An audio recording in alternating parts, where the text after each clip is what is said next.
Happy birthday to me. Happy birthday to me. Happy birthday, happy birthday, happy birthday to me. Greetings, salutations, and good now.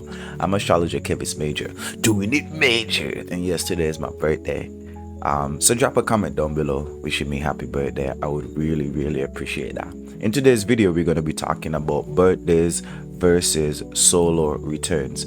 Now, in astrology is quite an interesting field or science or religion, theme, whatever you want to call it, however you categorize astrology. It's quite interesting. Now, in astrology, everyone has what we call their birth chart, right? Basically, it's a snapshot of all of the planets or the energetic bodies that are in the heavens above us. It's a snapshot of their location, the exact time when you were born. Now, when it comes to birthdays, your birthday is the specific day that you were born. It's a fixed day, and for example, I'm the 11th of February, so my birthday is the 11th of February each year. But remember earlier I said that your birth chart is a snapshot of all the planets, the exact time you were born. And so all of the different planets, asteroids, were in a certain location at the specific time that you were conceived.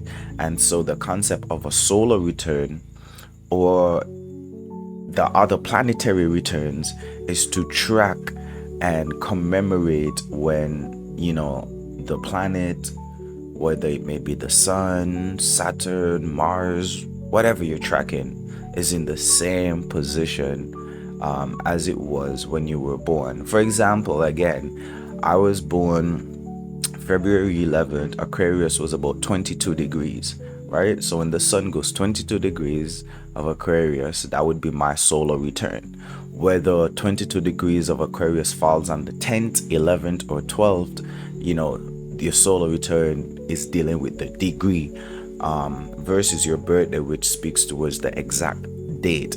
And so, in astrology, the solar returns were a bit more, let's say, not specific, but accurate. Yeah, accurate is the word. Because again, we're trying to pinpoint the same degree that the sun or whatever planet occupied on the day that you were born. Now, there are many different returns. The solar return, I guess your moon return, if that's a thing, Mercury return, Venus, Mars, all of the planets. Well, not all, because the greater planets probably won't return to the same spot that you were when you were born. So we're talking about Pluto, Uranus, Neptune, even maybe Jupiter. I'm not really sure how long it takes Jupiter to do a full orbit or full 360. But for the inner planets, for the smaller ones, we have Sun, Moon, Mercury, Mars, Venus, definitely, and Saturn are going to have returns. I think a Saturn return is like every 12 years or whatever. Anyway, long story short is that although they're quite similar, they're still not quite the same. Let's go to the key differences between a birthday and the solar return. So like I said, the solar return or any planetary return is based on the degree, the exact degree that the planet was in natally when you were born. And I guess the return is that planet going back into the same degree as when you were born.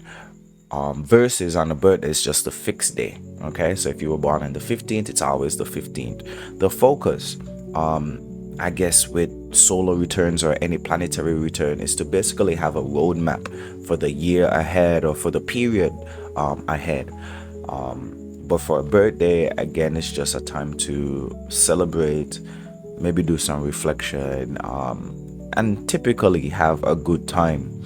When it comes to, I guess, the more spiritual or esoteric side of it, solar returns offer us a moment to align or realign our higher natures, cosmic forces, and it just helps us to tap into, something greater than self. Birthdays, again, aligns with gratitude, celebration, and renewal, or even a revival. People like to be high energy on their birthday. We think about, our aging process, our energy levels, our vitality, our health.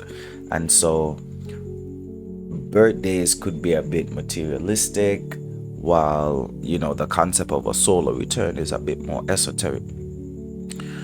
We also use, the solar return as a tool for growth. A solar return has significant influences and impact on a person astrologically. And so, coming around to a person's birthday, you could have a solar return chart, or you could do a bunch of interesting readings based on the astrology. But if you just celebrate a birthday without having the knowledge of the degrees that you're looking for you to be in the peak of your powers, then a birthday would just be, the ritual, doing affirmations, gratitude practices, celebration, relaxation, etc., etc., etc. And so I think it's quite interesting, because I did one for myself just before my birthday. I did a solar return chart. And it's something quite interesting for you to have a roadmap for the next year. So on solar returns, yes, on solar returns, you have to be into astrology to, be precise with your solar return. And so solar return readings are great. Using that roadmap to plan ahead, I guess it's always a great time for not manifesting, but meditating rather, and just aligning your energies with the planetary influences that are to come to gain greater insight, or just to help you kind of plan and structure out what you're about to do. A birthday, contrastly, again, it's about celebrating your progress, celebrating your age, pondering about the mystery and the magic of life. We reflect on the past years and the past lessons that we would have learned, or even the past triumphs, because in these triumphs we could also learn potent lessons. And we also set, intentions rooted in gratitude and self-love, just to move forward for the next year. And so combining both can create a holistic view, or spiritual energetic view, or a journey, bridging astrology and astrological influences, with just, the more mundane celebratory aspects of the birthday. All right, just a quick video because today's my birthday and I just wanted to drop a little video. Anyway, drop a comment down below saying happy birthday to me. Also let me know when is your birthday. Maybe I'll say something cheeky about your zodiac sign. Major farewell until we meet or greet again. Doing it major.